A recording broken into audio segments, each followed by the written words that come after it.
Okay, so let's make a quick transition to the periodic table. And in every periodic table, you'll see a bunch of boxes, right? And in those boxes, we have the element symbols. For example, Fe stands for iron. Oops.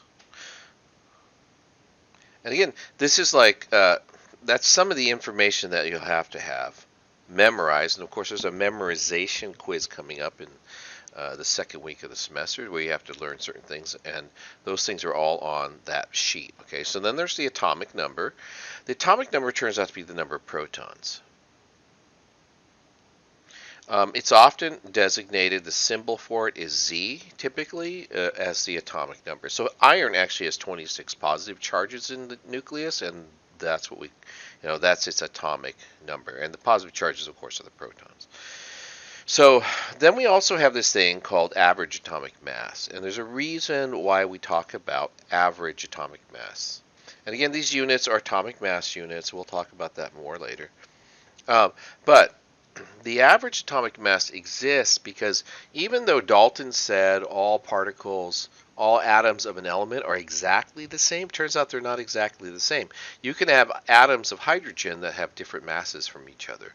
And so we have to take into account the variation in the percentages of each of those types of atoms and calculate an average mass so that we when we grab a bunch of hydrogen atoms, for example, we roughly know about how many we have based on the average. Now, the average atomic mass exists then because there are many elements, right?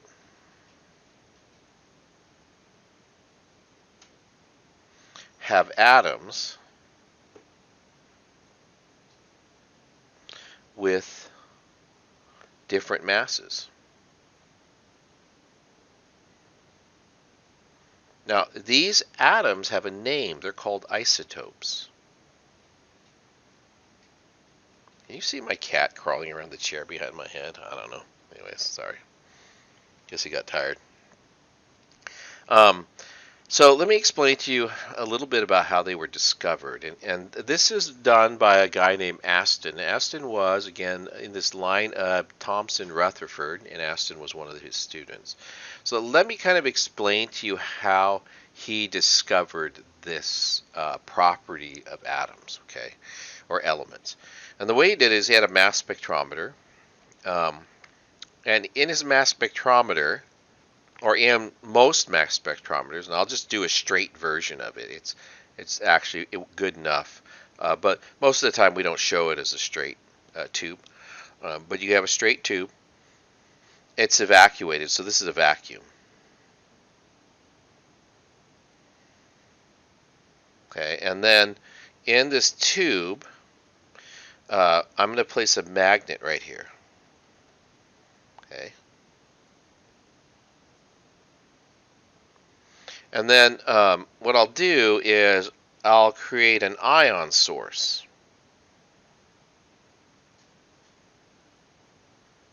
Okay, now here's what's going to happen. This ion source is a lot like Thomson's electron source, but what it does is you can put substances in there and you can create ions out of them by different methods, right? And so I have an ion source, and the ions are accelerated through the vacuum.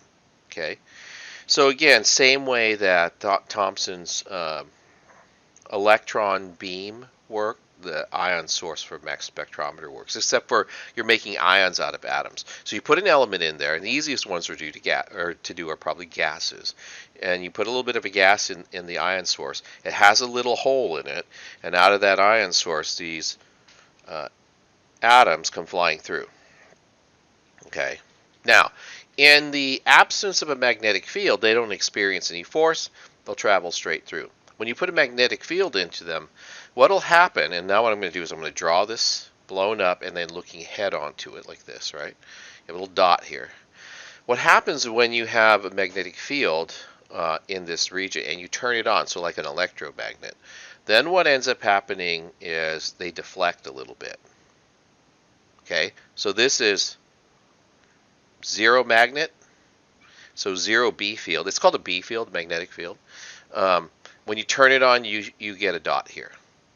Okay, so everything's cool. Aston's doing this experiment. He's doing it with neon. He has one dot. It's all awesome. And then he turns the magnet on, and then he gets two dots. So maybe I ought to do this in a different color. So I'll choose a different color. He gets two dots with the magnetic field on. Okay.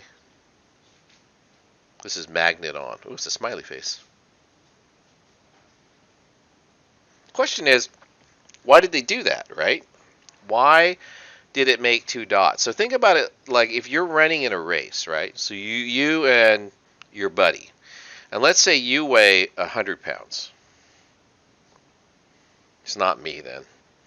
Okay, so then, and this is you, 100-pound you.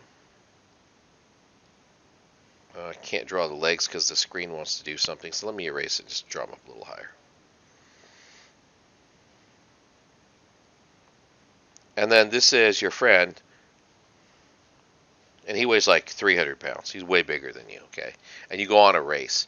But in your race, if it's a straight line race, maybe your 300-pound friend could beat you. It kind of depends on what kind of shape you're in. But if you run in a straight line, you're going to get to the end at different times, right? Probably.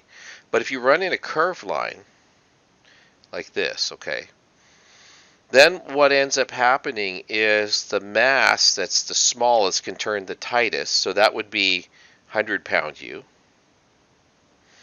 And then the mass that's the heaviest, when it takes the curve, has to take a wider angle. That's because there's this momentum that's carrying them outwards, okay? And this is your 300-pound friend, okay? Maybe you're friends with Shaq or something like that. Anyways. What will end up happening, though, is even though in a straight line you can't tell difference in masses, actually when you run in around a curve, the more massive objects will curve to the outside the most. So, and basically what happens is the small, in this case, because there's a force, it's not a curved path, but we create a force here, the smallest object gets curved the strongest in that magnetic field. So this would be a heavier object and this would be a lighter object. And from those actual measurements, Aston was able to calculate the masses of each of those types of atoms. But there are two types of neon isotopes. Okay, that's what we call them because they have different masses. This is actually an image from I took from Cambridge University, and this is his mass spectrometer, and you can see like there's the straight tube, this is the magnetic field. This is actually a big piece of iron with electrical insulation tape on it. So the tape has wire on the inside of it, and it's wrapped around, and they run an electric current through there, create an electromagnet, and they were able to get dots to appear, and I'm assuming the dots went up and down here, but I'm not positive. And so anyways, he had neon, two spots. So what that told us automatically that Dalton was wrong, right? Dalton said all atoms of an element are exactly the same. It turns out they're slightly different. So what is that difference, right? It turns out that difference is the number of neutrons. So it turns out for an atom to be considered an atom of an element, it just has to have the same number of protons. In other words, the atomic number has to be the same. Atoms are electrically neutral, right? And as a result, the neutrons and electrons are the electrons and the protons are always the same number because you get a neutral charge. But it turns out there's something called the mass number, and it turns out this mass number is different. It's very close to the mass of the element. This mass number is different for the isotopes because they have a different number of neutrons. This number varies within the isotopes of an element. Okay, protons are still the same, but the neutrons are different. So if you take a look at what we call helium-4, okay, so this is the notation. It's called a nuclide symbol. Nuclide symbol looks like this. Okay, I'll change my pen back to red because it actually shows it better on everything in that right. Or maybe green will work. No, red's still the best. Sorry. Oh, I didn't mean to do that. Where was I? I was here. No, I was not there. Yep. Let's do that again. I was here, right? And I wanted to get to here. Right? This is the nuclide symbol. We have the element symbol, right? This is the mass number.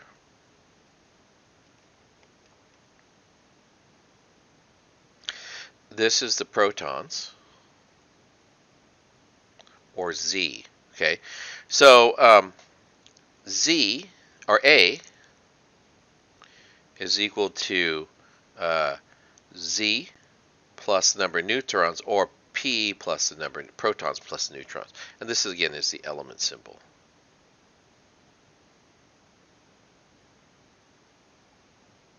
Okay, now when we write it, then for example, helium-4, right? The way we would write helium-4 is we would have to put the mass number, okay? And in helium-4, what we have is we have a mass number of 4, and that means it has 4 atomic particles in the nucleus, right? 2 protons and 2 neutrons. We would write it like this.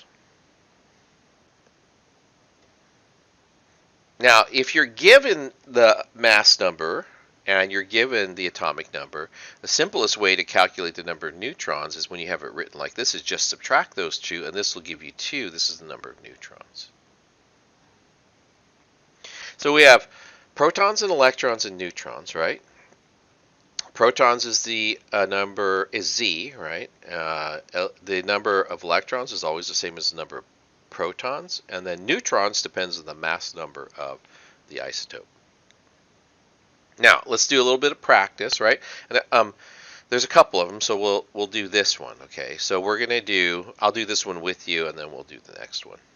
I'll help you do the next one. So Z, what's the atomic number, right? Well, if it's iron, there's a couple of places you can find it. One is you can go to the periodic table, right? And then you can find this number on the periodic table, and that's your atomic number, Z. So Z is 26, right? And then I need the number of neutrons, and so this is the mass number, right? So I'm going to say 56 minus 26, and that'll give me 30, like that. So the number of neutrons is 30. And you can always check yourself, because these two have to add up to be the mass number, in this case, 56. Now the number of electrons for a neutral atom, right,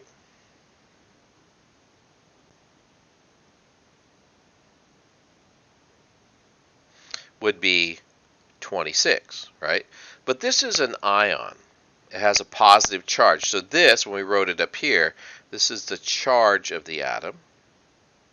And it's really not an atom anymore because it has a charge. We refer to it as an ion.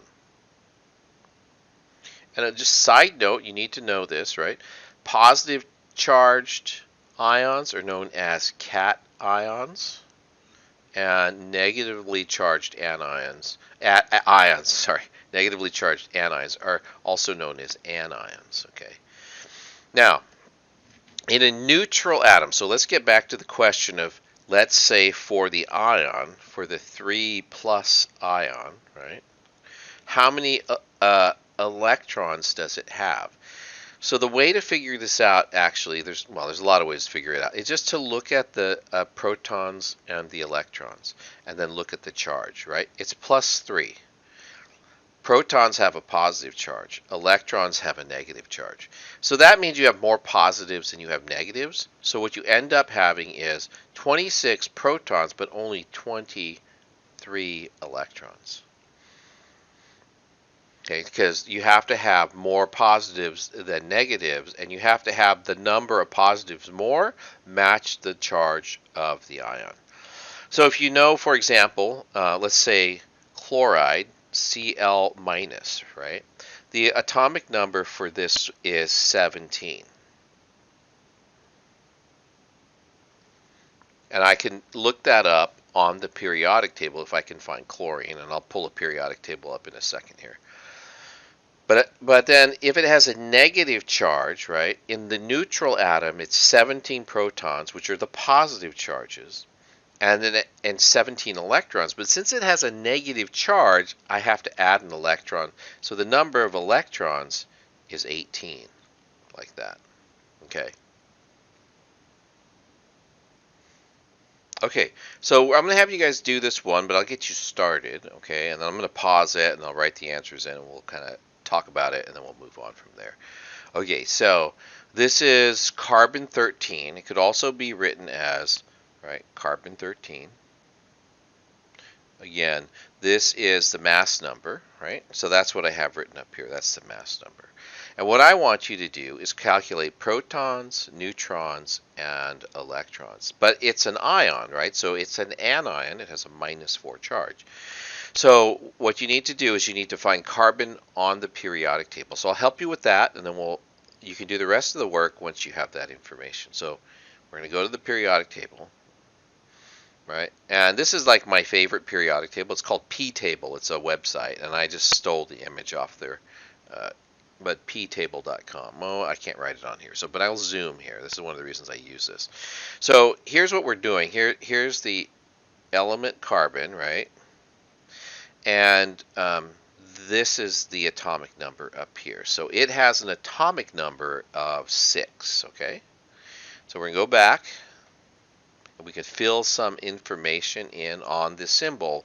We know that this number is 6. So this 6 is kind of redundant and it's not always written because if you have the symbol, then you don't really need the number because they go together. Okay, so I'm going to pause it. You could pause it, fill it in, right, and then we'll come back. Okay, so there's the answers right there. The atomic number Z was 6. That's the number off the periodic table. And then the number of neutrons, again, is protons plus neutrons is the mass number. So the way I always tell students, just subtract the atomic number from the mass number. That gives you 6, right? Or 7, sorry, 6. I don't know where that came from. And so that's the number of neutrons. Now, actually the hardest part of this one is to do the charge, right? So I know that I have 6 protons and then it's 6 electrons. That's neutral, right? But it has a 4 minus charge.